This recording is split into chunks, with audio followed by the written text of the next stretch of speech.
A very good evening to everyone and welcome to the class this evening. So this is exactly 5 o'clock. We are just going to give 5 more minutes for others to join in. So party chairman, can you just let your other members alert them that it's time for class?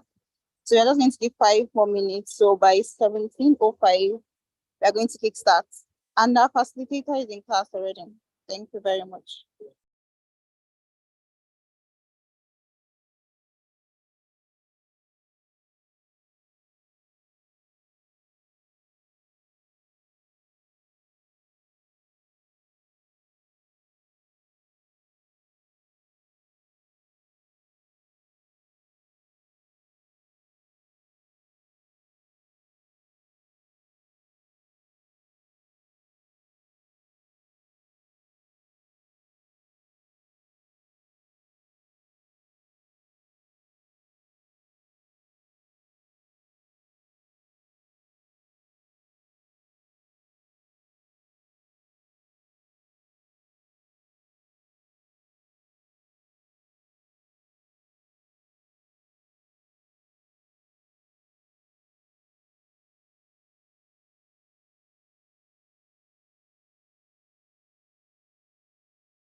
Okay, this is 17:05. Good evening, everyone, once again, and welcome to today's class.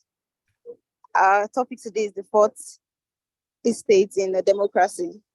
So I'm going to just give a brief introduction of our facilitator for today's class, Mr. Kamri Apollo.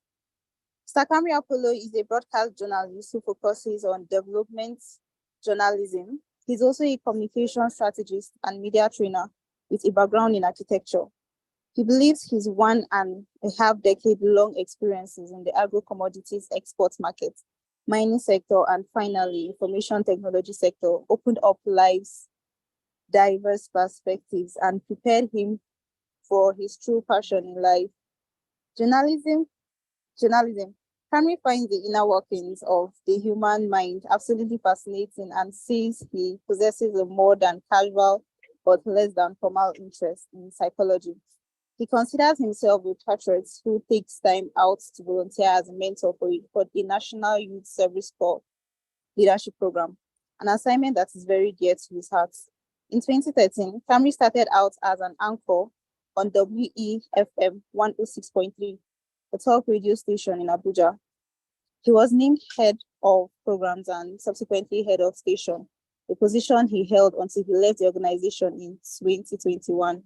Today, he's the head of news and general manager of Radio Now 95.3 FM, a Lagos-based media house that focuses on national development, social consciousness, and advocacy. His motto informs how he lives his life: live well, love well, and die well. So, ladies and gentlemen, can we now welcome our facilitator for today, Mr. Kamri Apollo. Good evening and welcome, sir. Thank you so much, Chalia. First of all, let me just do a quick audio check. Am I audible? Any distortions? Yes, sir. Okay, right. Well, thank you so much to the management. Sorry, let me just turn my video on. Always good to have a first look at people. All right, so thank you so much to the management of the Electoral College and to you, the distinguished members of this current cohort. Good evening. It's an absolute delight. I'm honored to be your facilitator for this topic, the fourth estate in a democracy. Again, my name is Kamri Apollo, and I will start off today's discussion. I don't like to call it a lecture. I'll start off today's discussion by talking about what that term, the fourth estate, means. It's important we go down to the origins. And then I will do my best to talk to you about who a journalist is and what rules govern our craft. From there, we'll move on to the effects of the fourth estate on our governance and agenda setting. This is a very important function of the media. And I will round off the lecture by talking about information management. I think you can never be too overly educated as far as information management goes. So I'll just jump right in. So let's start from the top. What is the fourth estate? Why do we call it the fourth estate of the realm? Well, the term refers to the power of news media. News media, it's huge, it's immense. And throughout history, at least a couple of people have been credited with coming up with that phrase, the fourth estate of the realm. One of them is a British parliamentarian, Edmund Burke, in the 18th century, and also William Hazlitt. He's a 19th century writer. Now, in most democracies, as we understand it, I'm sure your classes, if you've looked at the structure of governance, you might have touched on some of these. In most democracies, constituted power is divided among three main arms of government. That's the judiciary, the executive, and the legislature. And that's the loose size of democracies. That's how constituted power is divided. Three arms of government, or if you like, call them the three estates of our modern day realm, although we don't operate a monarchy. Now, they all have specific functions which they carry out in the best interest of the people. One arm in this setup is not more important than all the others. The principle of separation of powers and the ability of the three arms to apply themselves in service to the people, these things are crucial to a nation's development.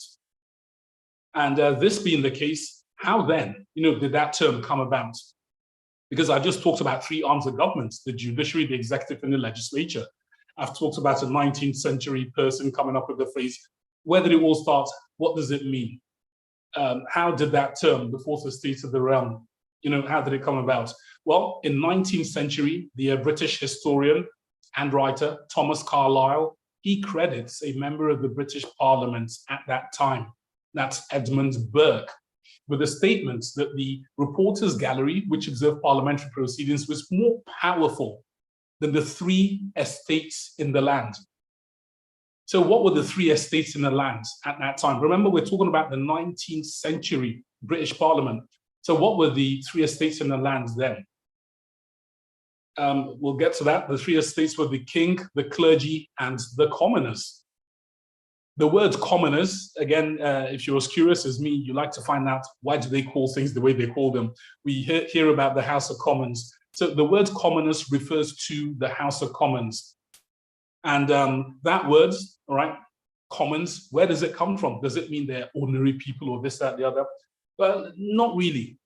The word commons comes from the words communities or communes in the lands, because the lands then, that's the British realm, was made up of different communities, and the leaders of these communities were represented, or communes were represented in a gathering we know as Parliament. So that's where the term House of Commons, came about. Now let's get back to Mr. Burke.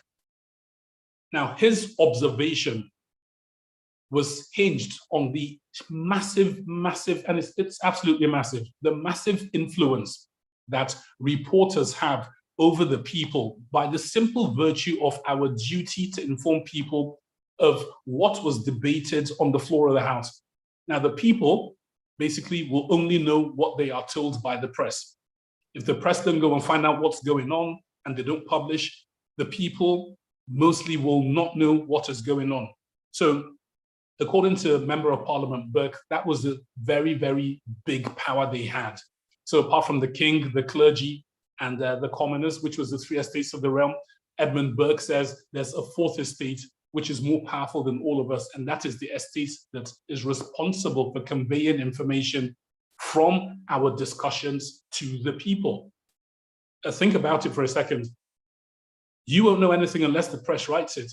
If the press says, the president said X, Y, Z, the minister did A, B, C, you would take what the press says, because odds are you don't have the capacity to go and find out exactly what the president said or exactly what the minister did, because you weren't there. So that's the huge power of that fourth estate of the realm. That's how it came about. So since then, the fourth estate has grown in its role of probing and questioning the activities of these three arms of government. And by so doing, it makes government accountable to the people. Now, Nigerian laws through the 1999 Constitution as amended gives life to our press and media in Chapter 2, Section 22, which says, and I quote, "The press, radio, television, and other agencies of mass media shall at all times be free to uphold the fundamental objectives contained in this chapter and upholds the responsibility and accountability of the government to the people."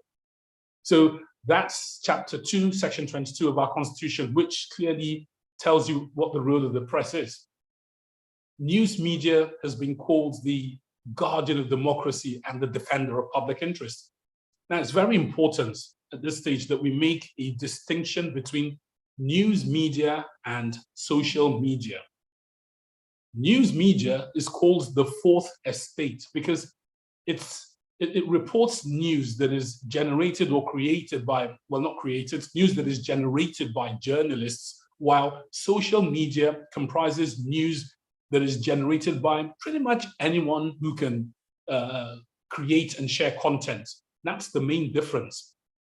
The key difference is that news media comprises journalists. And this brings us to another question. Who is a journalist? Well, a journalist is someone who investigates, collects, and presents information as a news story. That's the long and short of it. In my industry, broadcasting. I'm in the broadcast industry. I'm a broadcast journalist. So in my industry of broadcasting, there are many people who are not journalists. Listening to Charlie, I read out my bio there. I started out as a presenter myself. Today, I'm a broadcast journalist, not because I've been presenting for a long time. I'm a broadcast journalist because I've acquired the skills that are necessary to pursue what is basically my passion of getting to the root of things and reporting the same to the people. So presenters may call themselves broadcasters, but that doesn't automatically make them journalists. Presentation is an art form. Journalists, like the general public, we also have the right to free speech. It's one of the founding principles of the press. But here's the thing, with that right also comes a huge responsibility, which is closely regulated. Now, some people don't like to hear the term regulating the press and this, that, the other. But in truth, you know, I don't want to go into a psychological lecture, but in truth, you have to ask yourself the question, looking at the word freedom, you know, what is the true definition of the word freedom? Can you be said to be free if you live in a society that is governed by rule of law? So you're free, yes, but can you actually, you know, say that you are free in that context? So back to journalism and regulation, again, it's a responsibility that is absolutely huge, and it is closely regulated. Organizations like the National Press Council, the National Broadcasting Commission, and so on, these organizations regulate Nigeria's press. And in the first week of April this year, the Nigerian Press Organization, which is made up of the Newspaper Proprietors Association of Nigeria, it's also made up of the Nigerian Guild of Editors and the Nigerian Union of Journalists. These groups came together and they formed a 9-man board of the National Media Complaints Commission to regulate the industry. So this is just in the first week of April.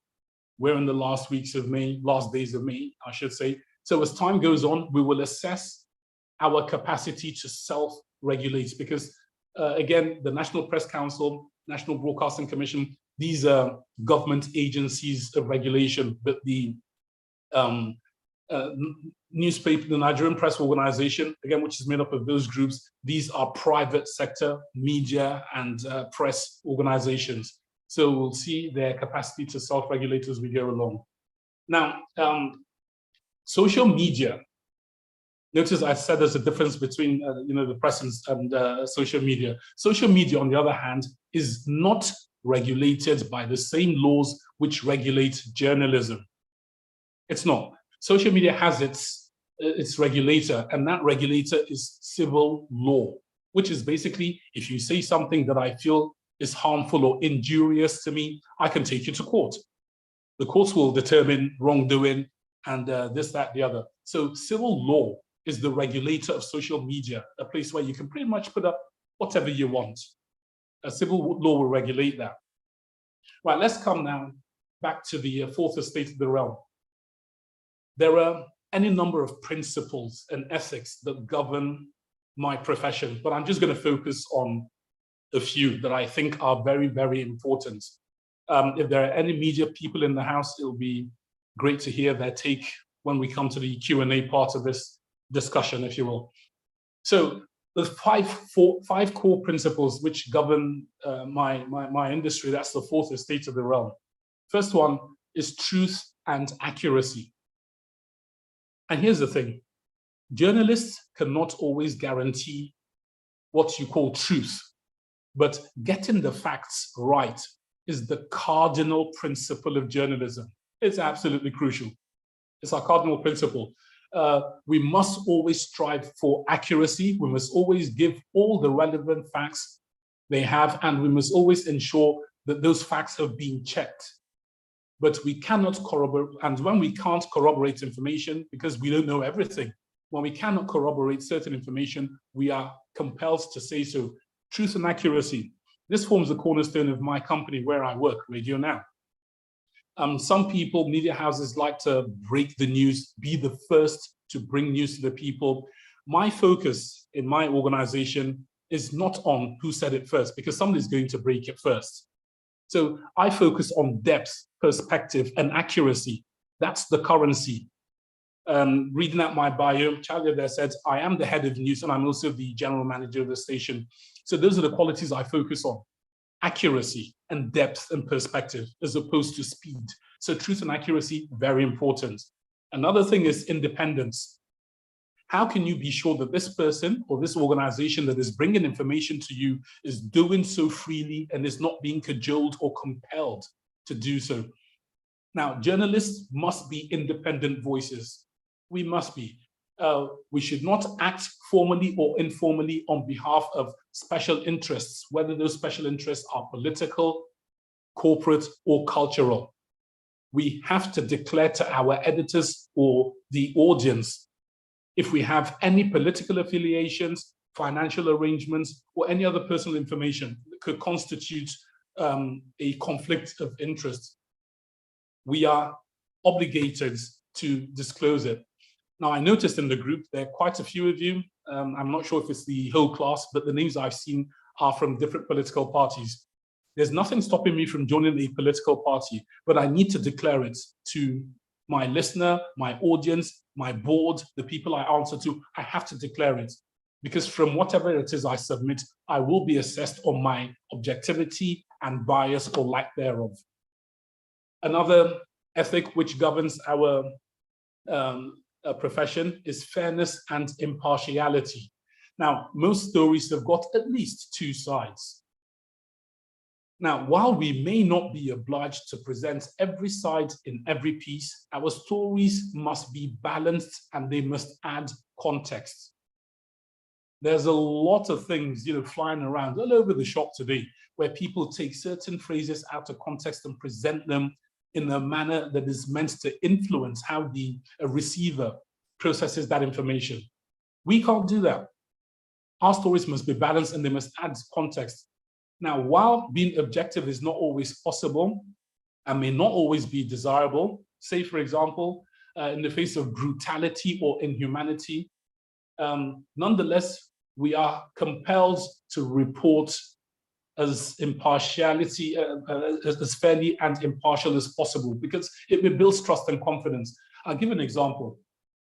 If somebody just gets up and goes and commits mass carnage and brutally murders a lot of people, that is something that when you hear about it, it will invoke certain emotions in you.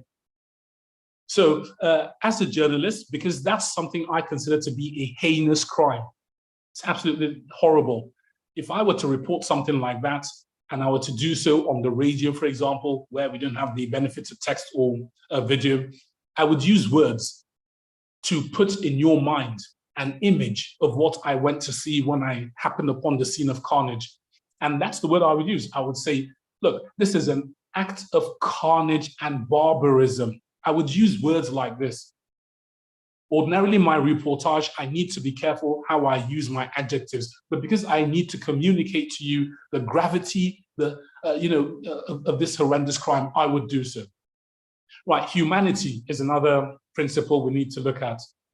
Journalists must do no harm. We need to keep it uppermost in our minds that what we publish will not lead to harm. What we publish or broadcast may be hurtful to some people. We have to be aware of the absolute impact of our words and images and the effect it has on the lives of people. We need to be mindful of this. Along the line of my discussions, I'll give you an example of a situation I found myself in. This is about 8 years ago. Accountability is also another principle that governs my profession. A sure sign of professionalism and responsible journalism is our ability to hold ourselves accountable. We're not perfect. We're going to make mistakes. We're human.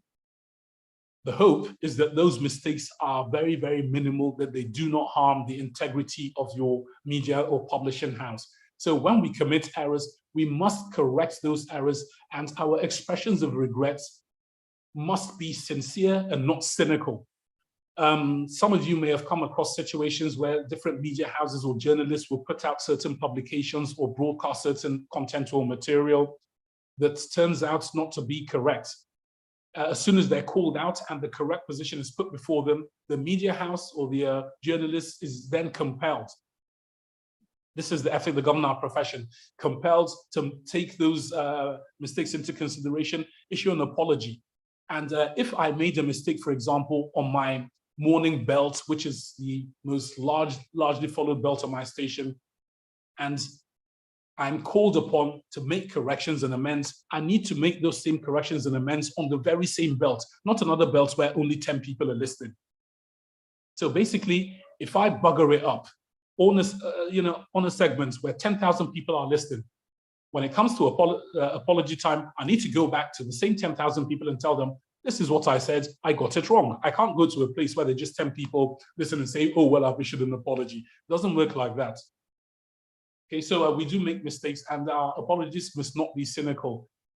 We must listen to the concerns of our audience, and we can't change. We may not be able to change what people write or say, but we will always provide remedies when we are unfair. It is very, very important we do so. All right, let's come now to part 2 of my discussion. I'll try to cover as quickly as possible. In this part, we'll be talking about the effects of the fourth estate on governance. Nigeria, very good example we are of just how influential the fourth estate of the realm is in the lives of the people. As I said earlier, many people don't know a thing until the press publish or broadcast it, and that's the information you harp on. Take, for example, before we move fully into this digital era, in fact, it still happens quite a bit.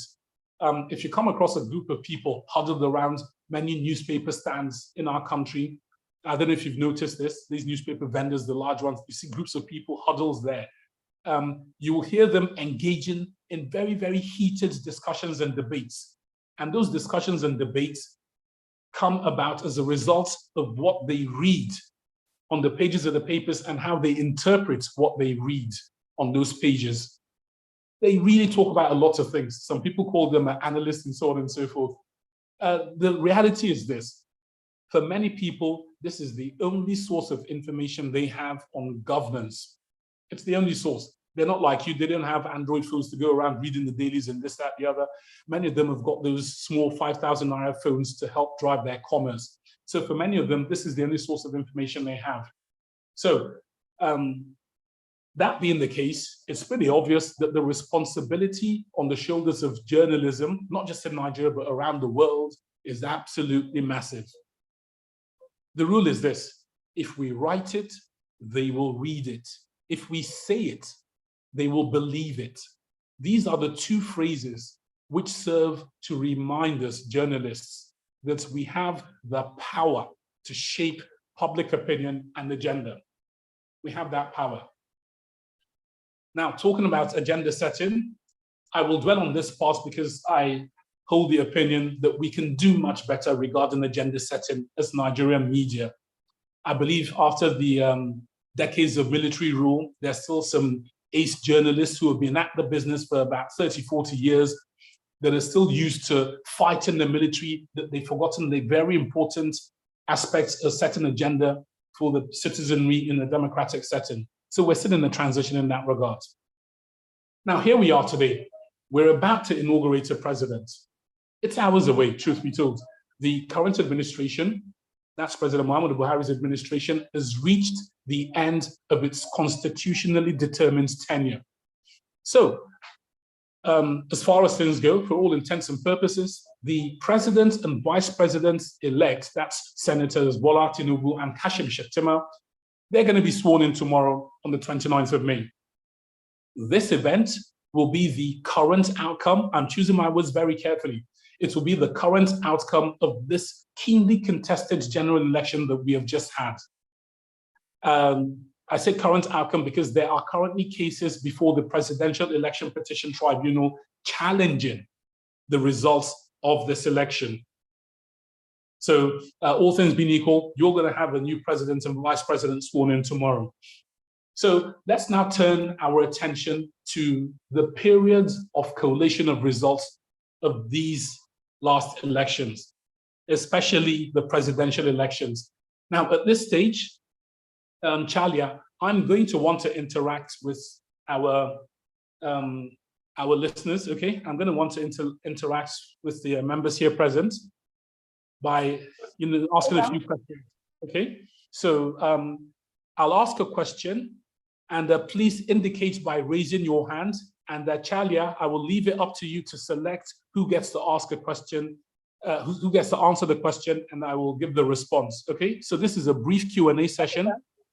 Okay, so you just pick whoever put their hands up. So the first question is, during the collation of results of the presidential election, what was the focus of our political conversation at the time? Anyone? Please indicate by raising your hand. Chalia will unmute you and you can ask the question. So during the collation of the presidential election, what was the focus of our political conversation at that time? Okay, I've got 3 hands up. Chalia, could you pick one, please? And have them answer the question. Hello. Okay, introduce yourself and just answer the question, please. Good evening, sir. My name is Jovita Membis. The conversation that during the collation of results was that the election is being rigged and is not a free and fair election. I think during the collation of results, and people were calling for the cancellation of the results and all that were being falsified in the different polling units. Okay, so basically people alleged falsification of results and they called for the cancellation of the exercise. Am I correct? Yes, sir. Okay, Chalia, let's have one more. And Chalia, I don't know if you're the one controlling the screen, the scroll, because the answers are there for the records. So don't scroll until I've finished the part, okay? So that we don't give out the expo. All right, pick somebody else.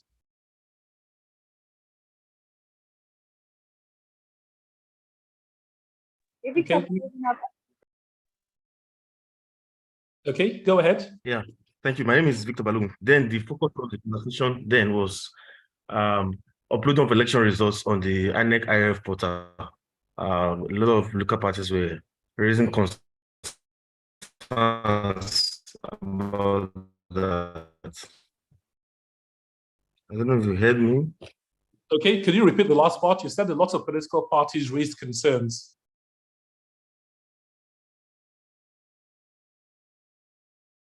Okay, Victor? Okay, well, Charlie, no problem. So let's take one more. Okay, let's take one more and then we'll move along. What was the focus of political conversation during the collation of the presidential election results? Okay, Margaret, I've asked you to unmute. I'm actually in a moving vehicle. The result that was uploaded on the site was different from the results the officers brought from the polling unit.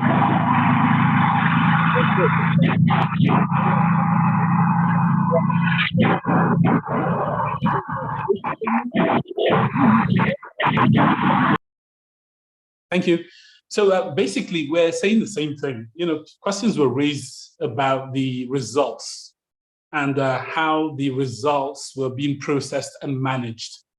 A lot of attention turns to the BVAS. And I'm going to speak about this part from the perspective of the press.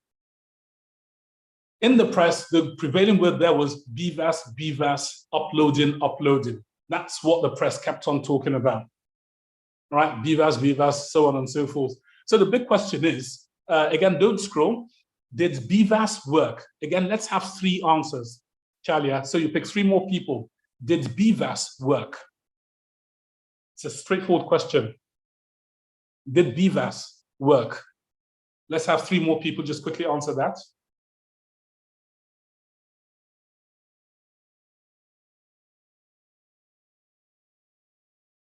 Okay. Hello, yeah, my name is Samuel Dukumaya. I think during the election, BVAS did not work. I think, and that was deliberate by the INEC, because in several collation centers or polling units, the operators, they were told that they should not upload the results to the server. Okay, thank you, Samuel. Let's take 2 more.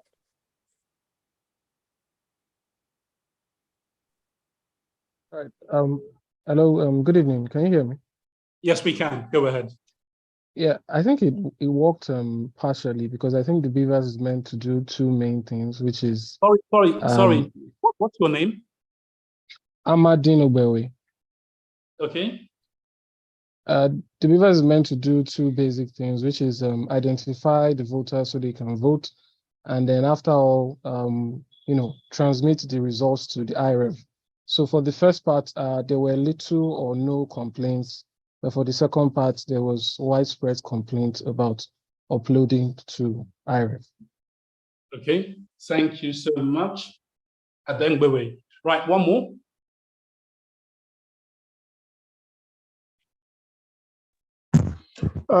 Okay, good evening, everyone. My name is Sakola Wale. So, for me, I think the answers are in two folds. Technically, the Beavers worked.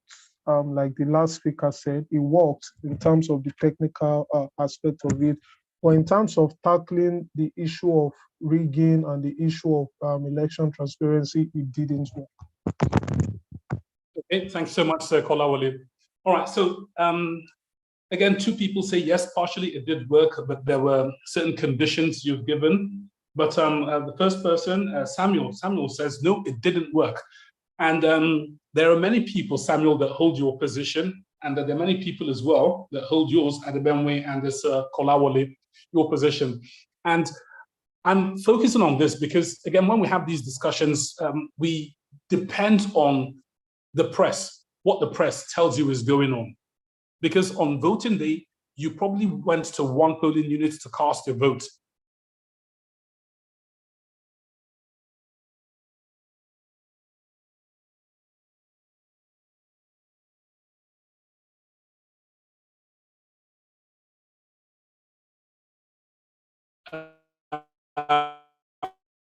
If you had observed there, because nothing is perfect. The whole idea. Sorry, am I still on? All right.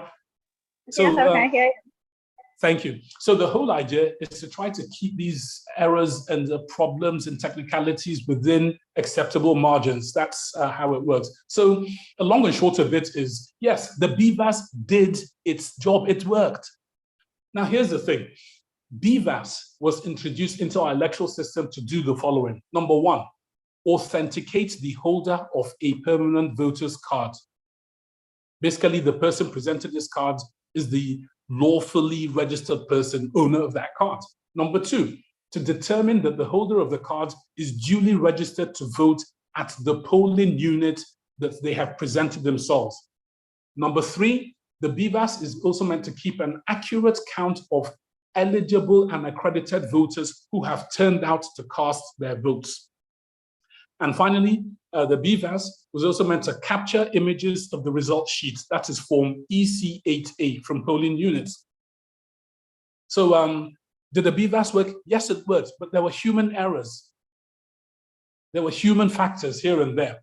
Now, on the immediate posting, for example, a couple of you have said, on the immediate posting and transmission of results, the Electoral Act 2022, Section 68 says, and I quote, the commission shall cause to be posted on its notice board and website a notice showing the candidates at the election and their scores, and the person declared as elected or returned at the election.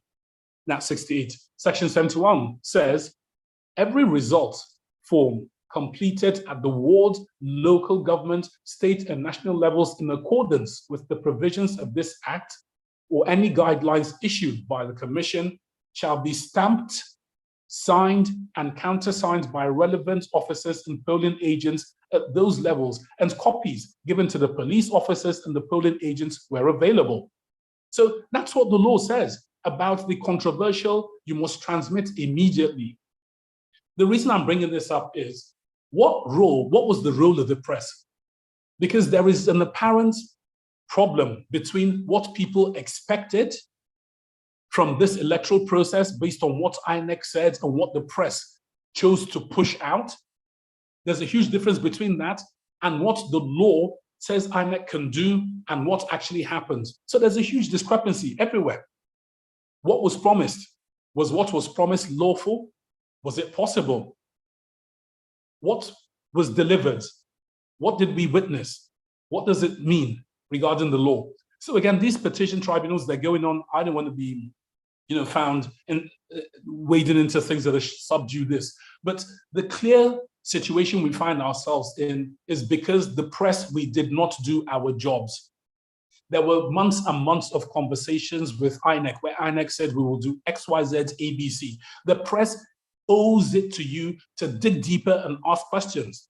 Now, some organizations like mine, we ask these tough questions, but again, we don't have national spread. These questions must be asked. So when a Professor Jiga stands and tells you, oh, we're going to transmit this immediately, people like me that we're very curious begin to ask the question, okay, first of all, what is the threat to this thing you have promised? Secondly, what does the law say about it? Is it captured in the Act? Because if somebody can't do what you say you are going to do, what then happens? Because without consequences, enforcement becomes a problem. So these are the conversations the press should have engaged in, right after the new Electoral Act was passed. But instead, we focused on, well, the BVAS is a machine, we compare it to the card reader, and we wasted so much time doing all of that, instead of literally looking at the nuts and bolts of this thing that is, meant to govern our electoral process. So let's move now to another quick question. Now, given the palaver that we found ourselves in of transmitting results immediately, the question then follows, can technology alone address our electoral problems? Let's hear from you. So we'll take 3 more. Is technology the answer to the electoral problems in Nigeria? Because many people said, oh, BVAS is the game changer. But clearly you've seen, what do you think? So let's take 3 more answers quickly, please.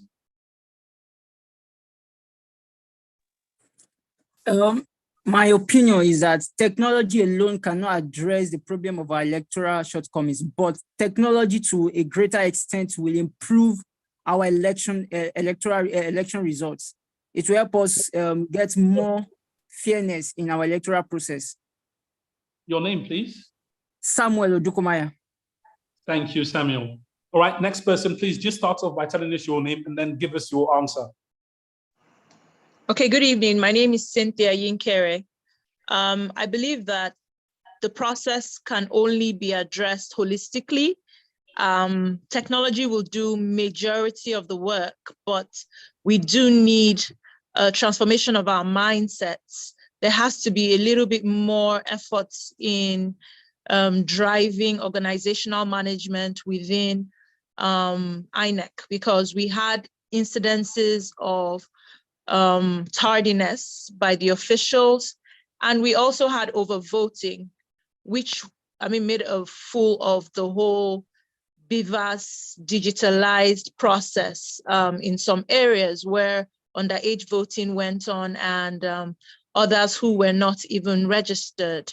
And I think that we also need to really look into the leadership as well to drive the will to actually make these transformations possible.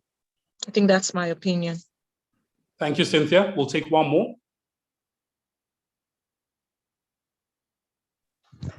Yes, again, my name is Akola Ole. So in my opinion, technology is not the answer.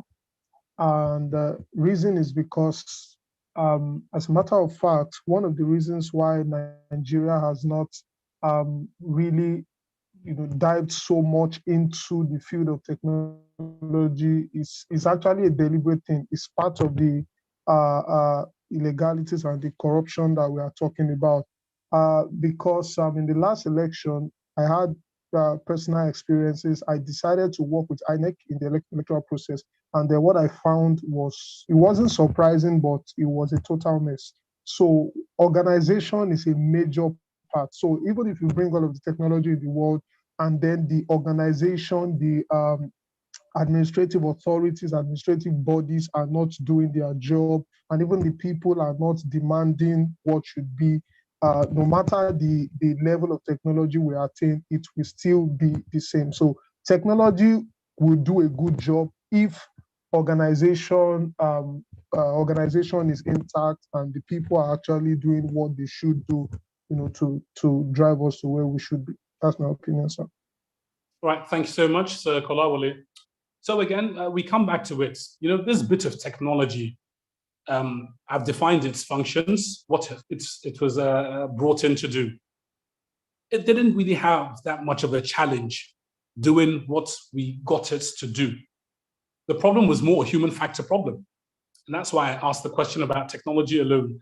And Cynthia, I do agree with you regarding, paradigm shifts, our approach and our mindset and so on. So basically the BVAS, outside a few technical glitches, it did its job where it was called upon to do so. Again, I'm choosing my words very carefully. The real challenge, again, just like Sir Kolawole said, came from some INEC staff giving excuses why results could not be immediately uploaded in some instances. Basically, that exercise, the presidential election, that was another defining moment for the Nigerian news media.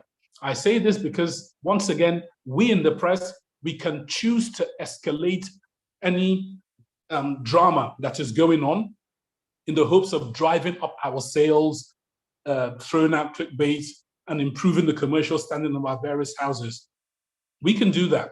Or we can also choose to keep the focus of the people on the facts of the numerous issues we report. Now, as far as the electoral exercise and BVAS goes, it's not a technical thing. It's not a process. It's clear what happened there. It was character failure.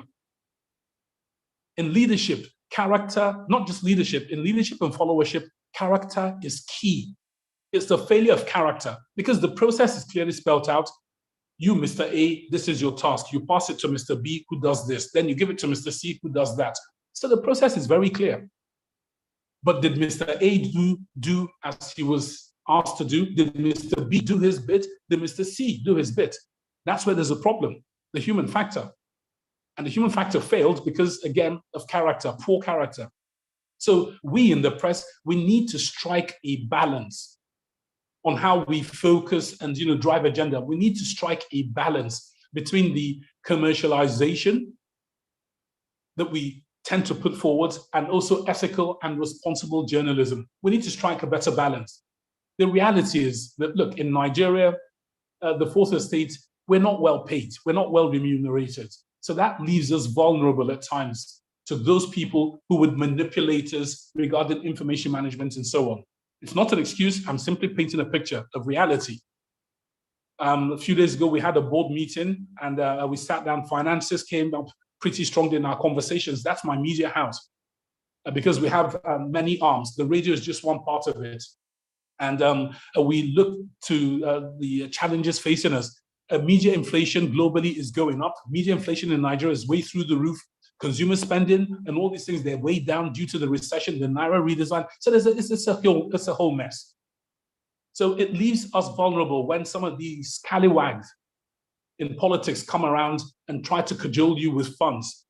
It takes a person of strong character to resist and say, no, I'm going to stick to what's ethical and what's right.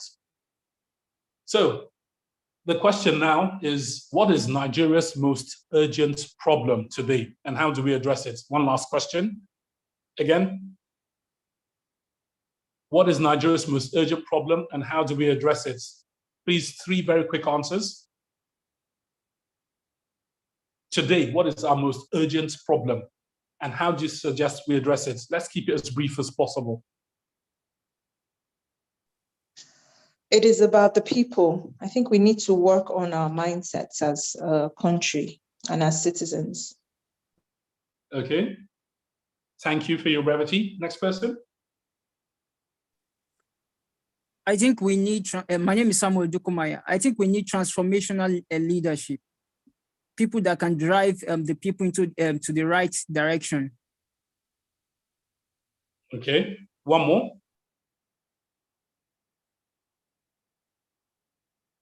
Again, what's our most urgent problem in Nigeria today and how do we sort it out? I think it's, my name is Farid Akinshimori. I think our most urgent problem is being properly informed to what is true and what is false. Okay. All right. Thank you all so much. Your answers are very interesting and will feature in the rest of the discussion. So now let's come to another aspect of what governs the profession: commitment to truth. Now, when I started out in this industry, again, I've done quite a bit. I graduated architecture. I've done mining engineering. I've done commodities, import, export. I've done, information management and so on and so forth. My CV reads like a chaotic minefield. I remember telling one of my bosses that I wouldn't hire me if I saw a CV like this because it's indicative of somebody who would move on after a while. But I wouldn't say I was in search of anything. I just didn't feel challenged enough. And that's where my passion from journalism comes from. It challenges me because every day is unique. Every individual has their story, their situation. So I don't get bored. I absolutely am fascinated with it. So when I started out, my boss had a chat with me about brown envelopes, which, again, for those of us who are not informed, brown envelopes in our industry means taking money to publish favorable reports about the person who's given you the envelope. So my boss asked me and said, look, Camry, would you take brown envelopes if no one was watching? Immediately, I answered him and I said, nope. He was taken aback, clearly shocked, And he had a really good laugh and said, yeah, right, I believe you. He was trying to be cynical. But I, quickly followed up and I told him, I said, look, I'm not one that is moved by brown envelopes. I don't want brown envelopes. What I want is a brown container. An envelope is too small for me to compromise myself. So I told him that, look, given what I've done in my tiny little sojourn here on Earth, I believe I'm knowledgeable enough about life to know that collecting brown envelopes will delay me from reaching the prize of something much bigger. That prize is what I call a brown container. It doesn't have to be money. It could be a sense of fulfillment. Okay, so collecting these little ones, it's, delays that and sometimes derails you from whatever your prize is at the end of the day. My ethos at that time, and it still is to basically to feed my passion by being the best at what I do without compromise in ethics. It's a huge challenge and I enjoy it. It keeps me going. I'm just one individual, however, that's looking to make my own little mark. I believe I'm in a position to make better choices regardless of how difficult my situation might be. And this is because I consider myself fortunate enough to have what I now consider to be a good foundation and beginning that was rooted very firmly on ethics and principles. This I got courtesy of a mom who was literally strict with this, that, the other, and the military father. So without question, the principles of the members of the Fourth Estate of the Realm affect our role of holding government to account on your behalf. If many of us are very quick to set aside our principles for anything whatsoever, financial compensation and this, that, the other, you're not going to be served properly. And that's a big problem. Now, here's the thing. I see this is a class of politicians. I see your political parties. Some of you will go on to play significant roles in this world of politics. While you're there, some of you will look to manipulate some of me, people in my industry. Some of you will look to manipulate some of us in your favor. Now, I'm not trying to judge anyone and this, that, the other. Far from it, I'm not a perfect person. But while you are here right now, I will take the opportunity to tell you that, look, let us please remember that everything, every single thing we do in life carries with it a cost. And every single thing that we don't do in life also carries with it a cost. It's our responsibility to make sure that when life presents you with the bill, you can meet these costs. If not, then we run into trouble. I don't want to say consequences because that's rather ominous, but that's what it is. Misinformation and disinformation. This is why I said the answer to our pressing problems will come to it. Now, there are credible media houses who are doing a pretty good job of holding government accountable. But here's the thing. Even the best of them sometimes manipulate information. Many people regard misinformation as lying in general, but that is not entirely correct. Misinformation is the accidental sharing of information that is inaccurate or not true. That's what misinformation is. Disinformation is deliberately sharing information that you know is not true and is false. That is disinformation. We've got a population, 200 million people. Our literacy rate is pretty low. I think it's between 60 to 70%, which is huge, especially when you compare it to a country like China, 1.4 billion people, literacy rates not less than 90%. So we have a lot of people who are innocent, they don't know much. So when they come across something, they are not able to discern what is true or not, and they pass it on. Some of them are on social media, they just share. And it's a huge problem. So again, misinformation and disinformation. Misinformation, once again, while it can be damaging, it is not intentional because the person didn't know any better. It's not an excuse. It really shouldn't happen. We should minimize it, but that's what it is. Disinformation, however, is a deliberate and calculated attempt to mislead. We see this quite a lot, especially in the political space. Now, in our industry, we are compelled to report the facts as they are, not as we want them to be. Because a lot of media houses, lots of journalists do that sort of thing. Now, I like to tell the story of a popular media house which once joined other media houses to attend a press briefing by security agencies. This was after an act of violence that kills lots of people in one state. So basically the Army, the Navy, the Air Force, police, and all the other agencies, they were in attendance. And they all talked on the matter. Their representatives stood up and gave speeches, and they also handed out hard copies of the statements that were made. This particular media house reported that all security agencies gave statements except the police force, which the media house said could not be reached for comments. It's something we do sometimes. Could not be reached for comments. Now, this media house, incidentally, enjoys a significant followership home and abroad.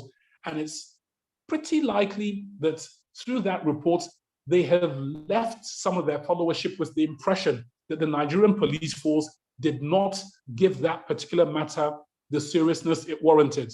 Think about it for a second. The followers of this media house that read and consume their content will probably come across the same reports elsewhere and think, but these other security guys were there. Why weren't the police there? One or two of them might notice that, oh, it's only on this newspaper or media house that they said police could not be reached.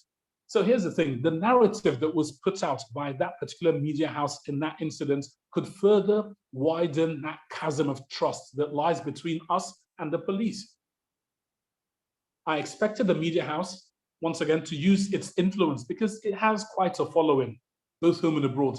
So I expected them to use their influence to not only demand professional conduct from our security agencies who are trained and entrusted, with the powers of law enforcement, but to also do what they can, that's the media house, to do what it can to bridge the divide between the people and law enforcement. Insecurity thrives for a number of reasons, which includes the poor relationship between people and law enforcement. So we err when we paint the entire police force with one brush. I'm sure many of us have got stories where you've seen people in the military and paramilitary forces do something that you consider to be pretty impressive.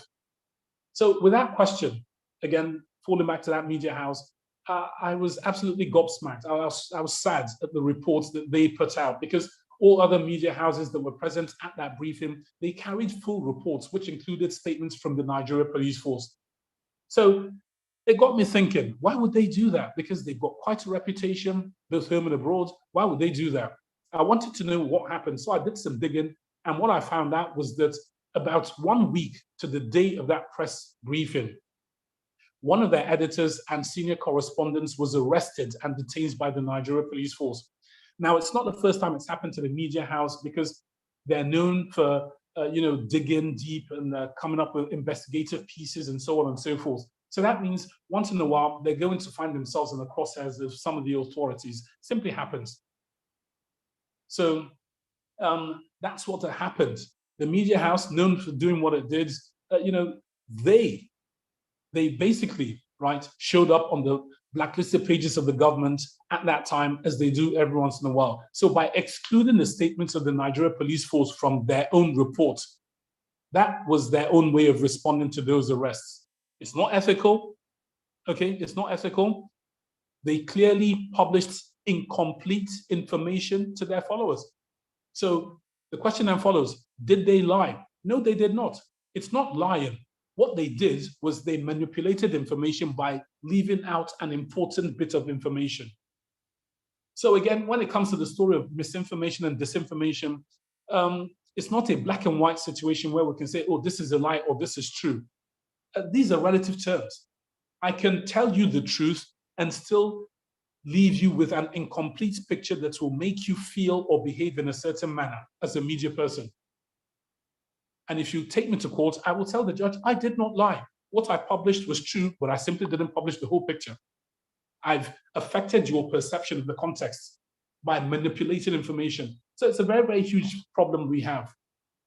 Now, information management and the right of the people to know. This is also another very, very important thing. It's tricky, but let's put it into its clear context. Do the people, do you have the right to know? The clear answer is yes. Or is it, as I like to ask?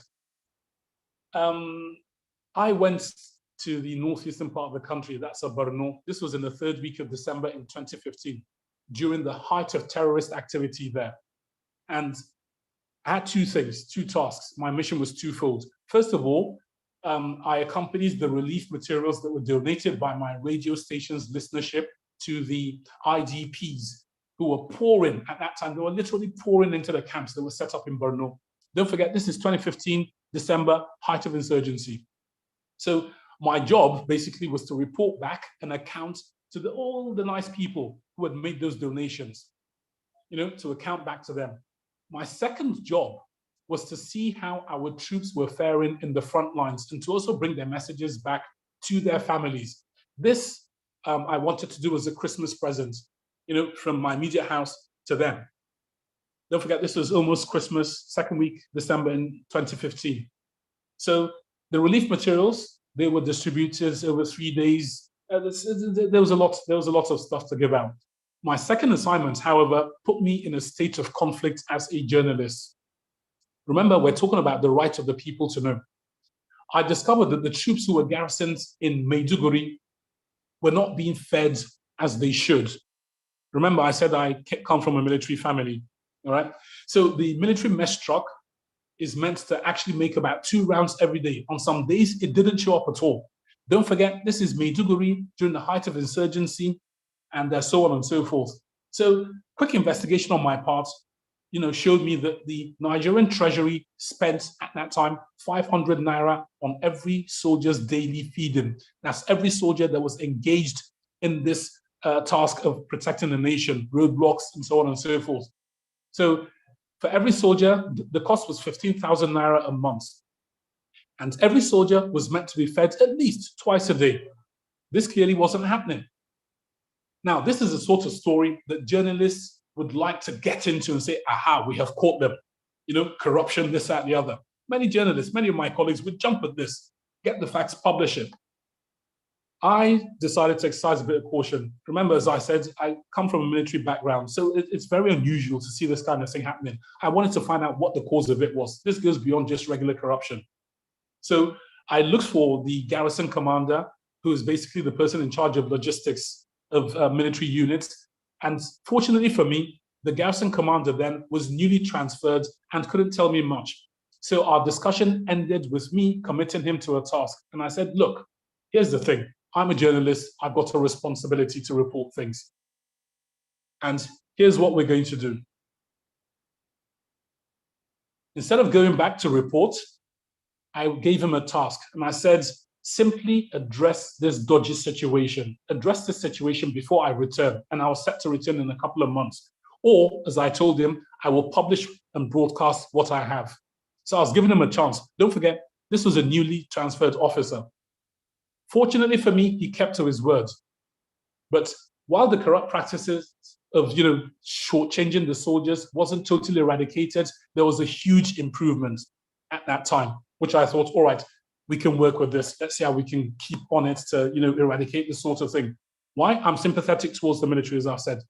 Now, as a journalist, as I said, my mind was conflicted because I made the very difficult decision not to publish and broadcast what I had found out to the people, because I weighed the effect of the information I had against my other job of keeping the people informed.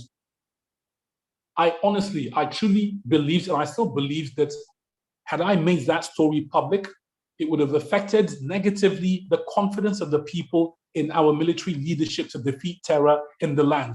Remember, this was 2015. We had just literally, all right, we'd come out of an elections, a new administration was in place. The president had delayed for about 6 months before he had sworn in his new cabinet, but we still had hope that he would address the terrorist situation because he was a general. That was the feeling at that time. So I thought to myself, look, I don't want to put out anything that would turn the people against the military, because the military are the ones that are trained to protect us. And now they've got a general, former military commander-in-chief, now civilian commander-in-chief. Maybe we'll start to see things. So let me do what I can to encourage them. That was my thinking at that time. So I do believe if I'd released the story, I would have affected negatively the people's confidence in military leadership to defeat terror. By that time, once again, bombs were going off in Abuja the year before. Fear was palpable. And the terrorist aim of turning us against the government, which is hundreds of years old, terrorism is hundreds of years old. That aim of turning us against the government was starting to take root. People were starting to grumble. So publishing my report would have given oxygen to those flames that the terrorists were hell-bent on lighting. Now, the information that people receive affects them. So instead of informing the people, once again, I chose to rely on my obligation to humanity, which is do no harm. Camry, do you have a story? Yes. What does it mean if you release the story? Will it help the situation? Will it harm the situation? In broad strokes, I decided it will harm the situation. I was fortunate again because the matter was rectified. If it wasn't rectified, honestly, that would have been a terrible, terrible professional call on my part if the garrison commander didn't rectify the situation. So once again, the people do have a right to know, but as journalists, we have a responsibility to also think about the greater good. It doesn't mean we're playing God. We have clear ethics. It's a simple thing. This thing I'm putting, is it going to help the situation? Is it going to harm the situation? By the time you start to tell yourself, oh, well, it will harm it small to help it small, you're not being sincere with yourself. Because the truth is, if you check yourself, you will know. As a journalist, you will know what you ought to do. So with that, I come to the end of my presentation. Basically, to strengthen the fourth estate in Nigeria, it's going to take women and men of deeply rooted principles of service. And this group of individuals is better placed to fight off the temptation to misinform the people or look the other way when they come across wrongdoing. The state of our economy, quality of life, we live here, and so on and so forth, all these things make it very challenging for people to stay true to their principles and ethics. But it's a job that must be done. We're trying to build a country here, not a house. But again, I don't want to scare us off. Let's not despair, because all hope is not lost. If you look closely, and we see them, you look closely, you will find these upright members of society among us. That's people who choose to do the right thing. I call them the sentinels of our democracy. Right, thank you all so much. Thank you, Electoral College, once again, for another opportunity to facilitate this topic. It's been an absolute pleasure. Chalia, I'll turn it over to you. Thank you very much, sir, for that. I believe that was very informative for us all. So we are right now going to take questions. So if you have questions, you can just raise up your hands and then, okay. Okay, we have Ezekiel. I'll just quickly ask you to unmute and then you can ask your question. Please go ahead, Ezekiel.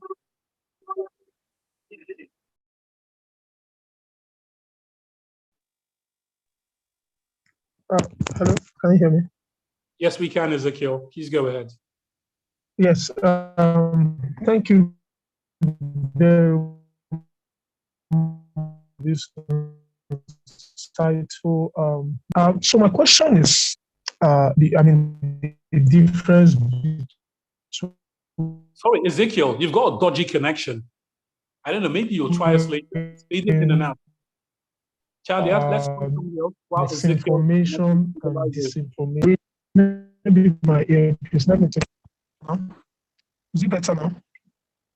No, it's not. No. Okay, Ezekiel, why don't you type your question for Charlie? She could probably read it out to me. Keep it brief and I'll respond to it because the connection is a bit dodgy and I don't want to assume I understand what you're saying, okay? All right. Thank you. Next person. Okay, Victor Balogun, I've asked you to unmute.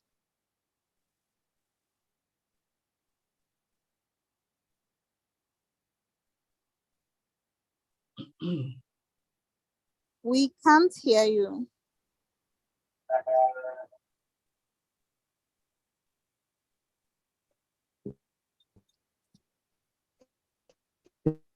Okay. Thank you Hello, very much. Cynthia, I you hope can you go can hear ahead. me. It's really very good. Okay, can you hear me now? Yes, we can.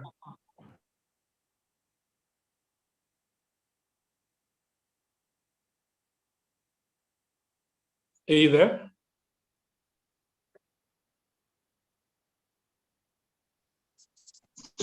Yes, can you hear me, please? Sorry, this network is quite poor. Can you hear me? Yes, free. Okay.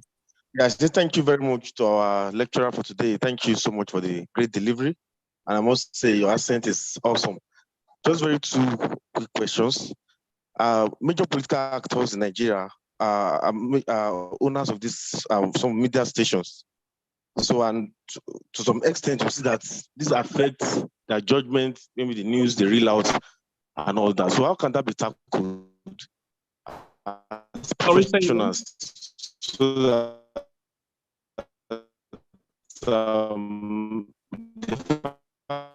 that the owners of politicians affect their sense of judgment about this. Fourth estate of the realm, self-regulatory general elections, where NBC threatened to shut some media stations because of the story they were reeling out. So I don't know, can the fourth estate of the realm self-regulate rather than having a government agency regulate them? So that's the two questions. Okay, I didn't get your first question, but your second one, we are watching because again, the media ombudsman was just inaugurated in April. My managing director is also a part of that body. And we believe we can self-regulate. It's like, for example, the Bar Association, Nigerian Bar Association. You don't need a government agency to regulate lawyers. They can do so themselves. So the media is no different. So we are watching.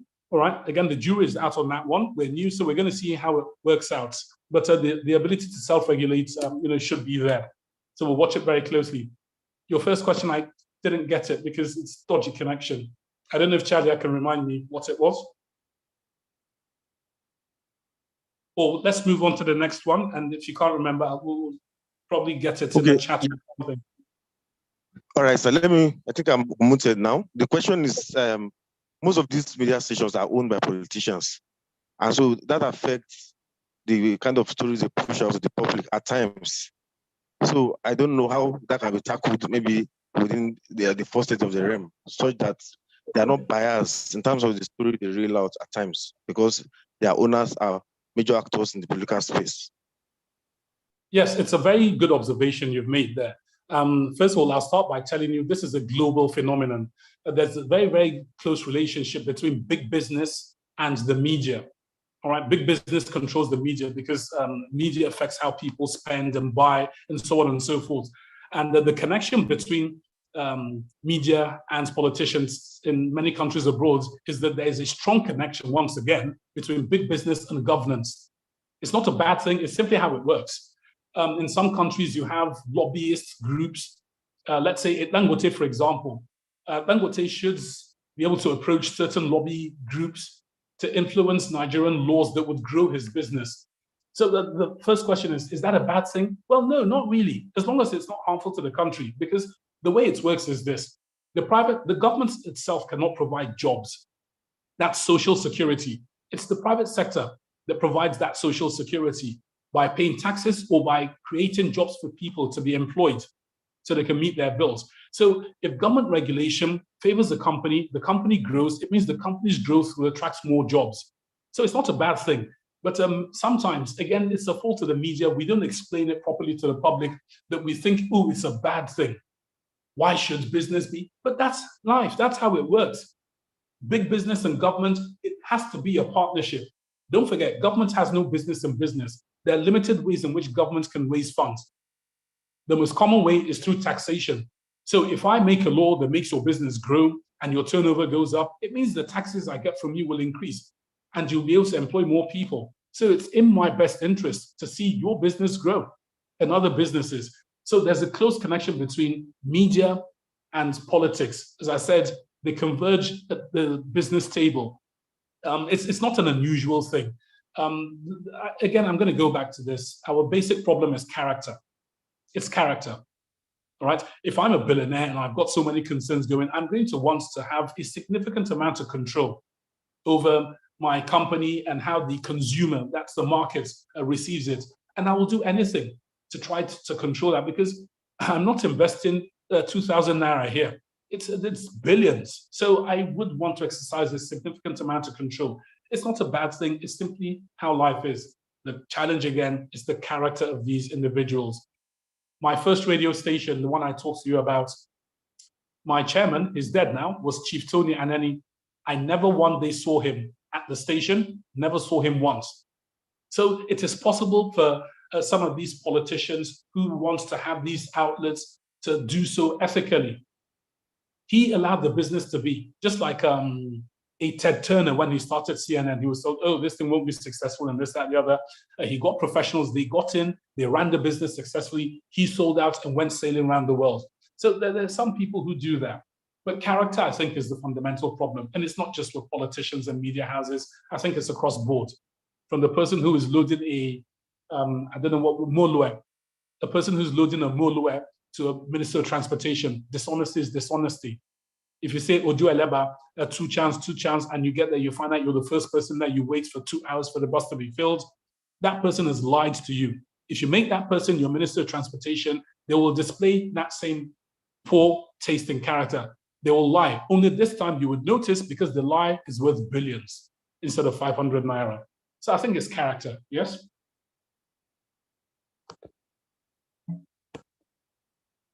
Okay, next question.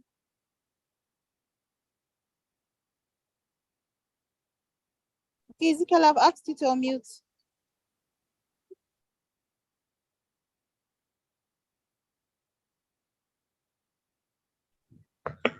Hello, can you hear me clearly now? Yes, we can.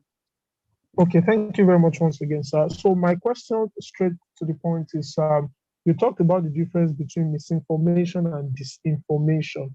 And then one of the issues that we have had, not just in Nigeria, but globally, is the issue of fake news, spreading because of social media and all that. So where does fake news fall? Understanding the fact that misinformation is not a deliberate thing, and whereas disinformation is. So where does fake news stand?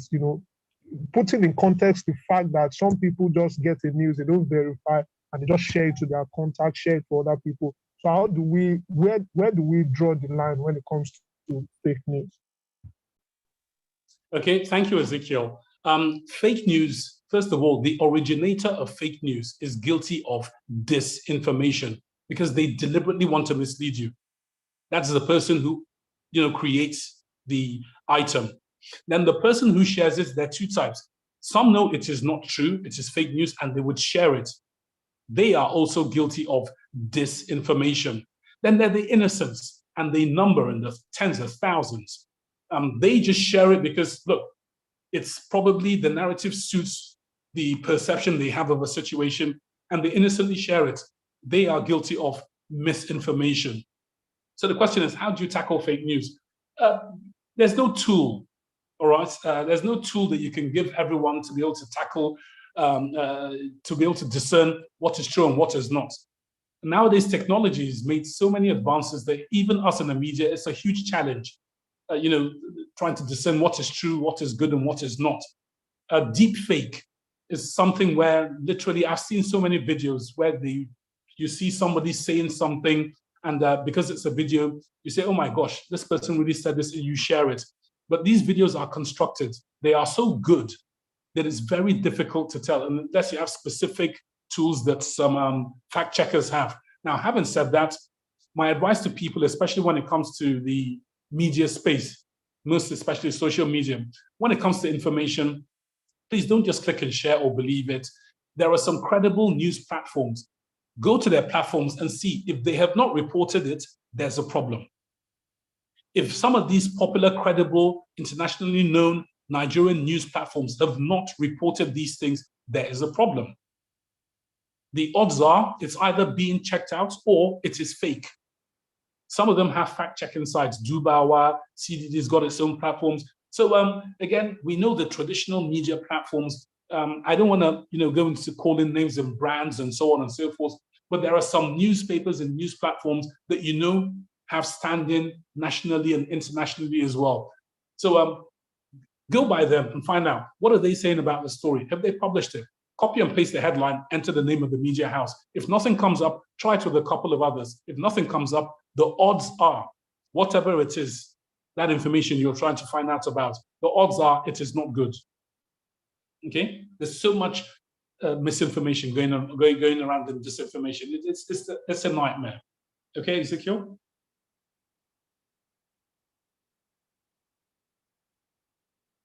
Right, next. Okay, I hope your question has been answered, Ezekiel. Pardon? Okay, Samuel, I've asked you to unmute. You can ask your question. Yeah, thank you so much, sir, for that insightful lecture. My question is that though you've partially answered gave answer to my question in your previous replies, but I still want to ask this for clarity. You try to differentiate between the laws that govern the social media and journalism. And what sometimes I do realize that when some kind of agendas or trends or things or news is being pushed on social media, some media houses actually are also being used to amplify this some of these fake, or let's say bad news in the society. For example, during the last election, where some people on Twitter are being used to promote this tribalism thing on Twitter. Some media houses are, though they didn't initiate the news, but they are also used to amplify what has been shared, like reporting it as a news. But in their process, they're amplifying what has already been said. I just want to ask, is there a kind of law, because no matter how we see, there's a kind of linkage between what people push out there on social media and what some media houses also try to amplify. So is there any kind of law or ethical rules that bind or probably can penalize some of these media houses in regulating them in what they push out there as news to the public?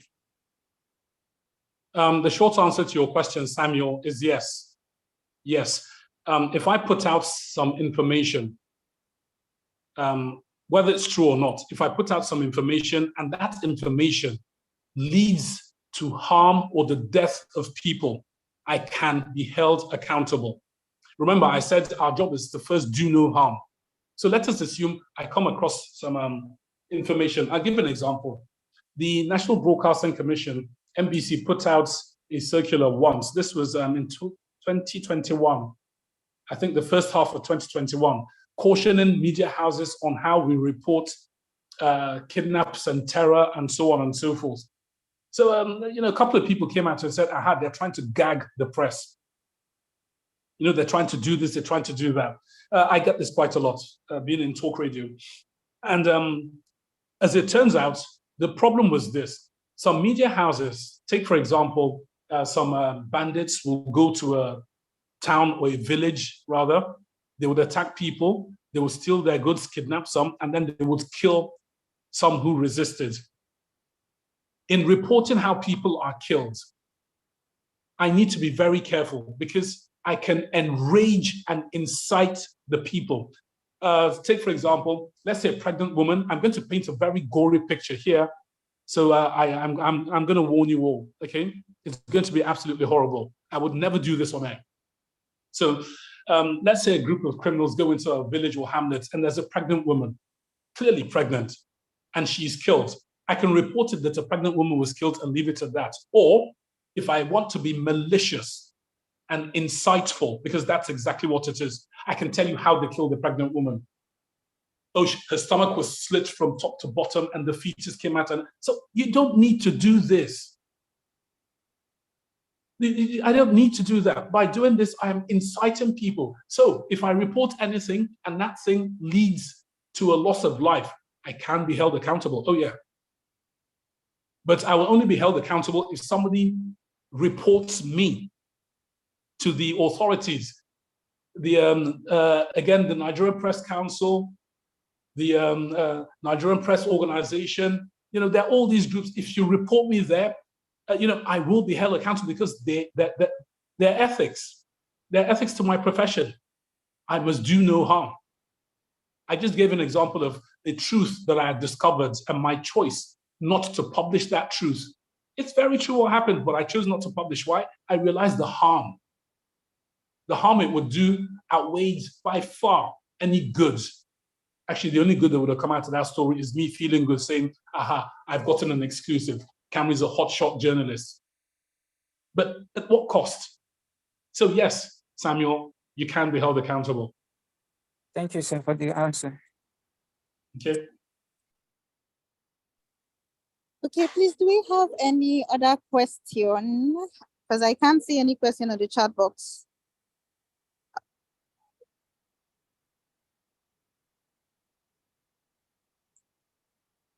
Okay, Cynthia.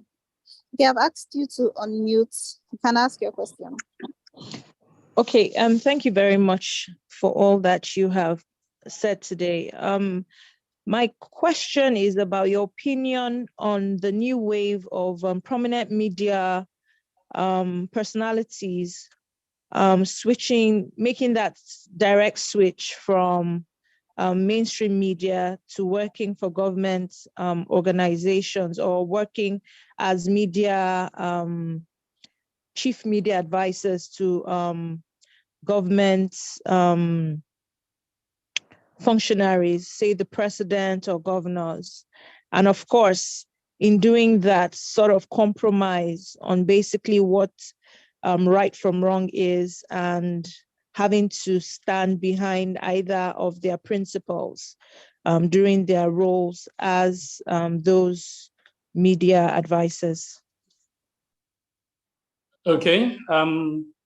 Look, I'm a very, very direct person. Okay, so I'm just going to go straight to the point. This current administration has suffered from miscasting to individuals. They had good media careers, I believe, or I'm not judging anyone. That's Garbashew and Femi Adesina. But as presidential spokespersons, they did a very, very crummy job. And that is because what I believe President Buhari requires, given his temperaments and so on and so forth, what he needed was an image maker. But it took two journalists, two pressmen. One was the former president of the Nigerian Guild of Editors and made them spokesperson. It doesn't work. If you have a person who is difficult to like, you need someone who can sell him and his policies to the people. There's a rule about policy formulation, and that is basically any policy you want to come up with. If the people don't buy into that policy, then the policy will meet with a significant amount of resistance. So it is in your favor to get the people to buy into these policies. That's why if you go to foreign countries, more developed economies, their policy discussions tend to include psychologists or any people who are experts in the behavioral sciences, because they need to understand what do the people think, how do we get them to go along. So President Buhari needed a PR person, not a pressman, to sell him to the people.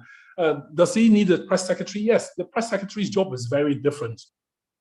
As a press secretary, for example, to a politician, if I take a job like that, what would my responsibilities be? Let's say my principal is in Lagos here and had to go and attend something in the northeastern part of the country. as his press officer, my job is to find out how he will be received there. How do I promote his concerns?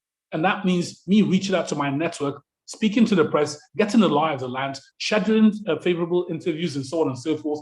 So it's a very technical thing I do to give him every advantage to do his job, which is different from an image maker. So a PR person, PR professional, different from, you know, a spokesperson who is a journalist, so to speak. Many of them don't make the switch successfully. And as to compromising their principles, I've always held the belief, again, our roles as journalists, it's very straightforward. It's in the Constitution. We hold governments to account on your behalf, you the people.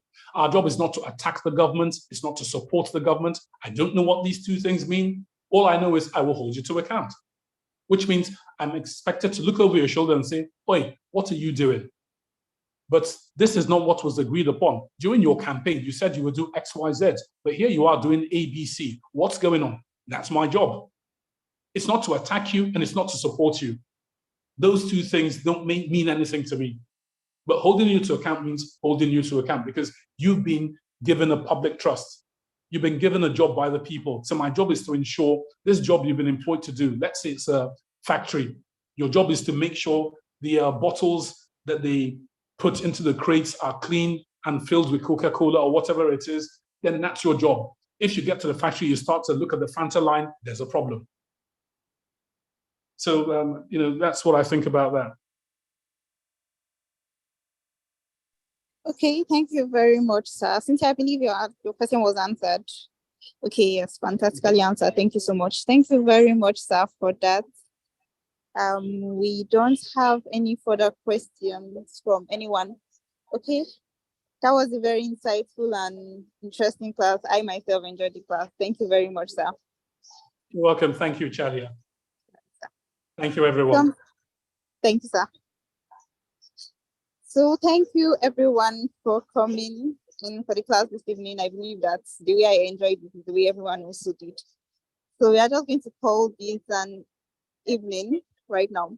So assignments will come in this week, probably tomorrow or Wednesday.